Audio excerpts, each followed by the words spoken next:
Saya kira keputusan Presiden untuk memangkas anggaran dan menghemat 300 triliun itu juga jadi semacam berita buruk bagi menteri-menteri yang datang dari partai-partai yang sebetulnya dari awal mengincar anggaran itu sebagai tambahan sumbangan buat partai.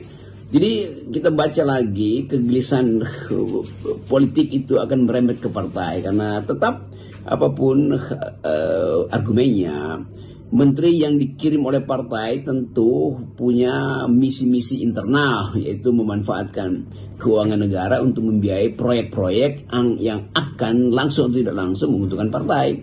Jadi sekaligus ini ujian nanti menteri-menteri mana yang daya tahan psikologinya itu tidak cukup sehingga merasa gelisah ada di kementerian sementara tidak bisa nyolong kecil-kecilan atau bahkan nyolong yang sudah direncanakan.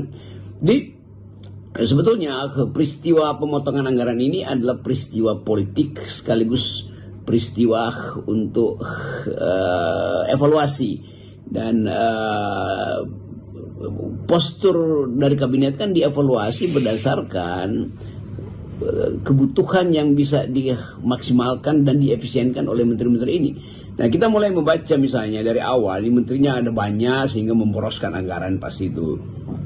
Yang kedua, menteri-menteri ini belum terlihat apa yang akan jadi tema utama dari kementerian. Kan kita baca perlahan-lahan, entah itu dalam bentuk berita atau kasakusuk. Banyak kementerian yang belum punya staf, bahkan gedungnya masih berbagi, tidak tahu apa yang mesti dilakukan itu.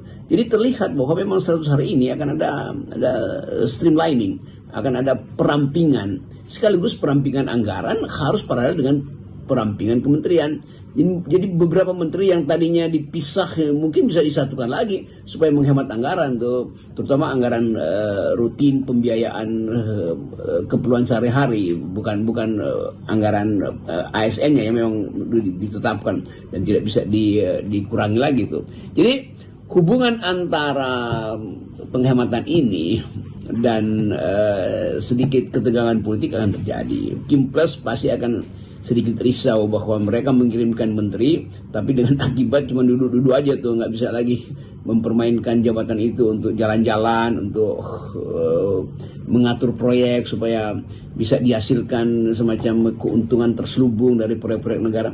Saya kira ini yang jadi taruhan dari menteri-menteri yang sekarang ada di kabinet itu. Sekarang mungkin mereka dievaluasi karena harus ada penghematan anggaran sekaligus perampingan postur kabinet.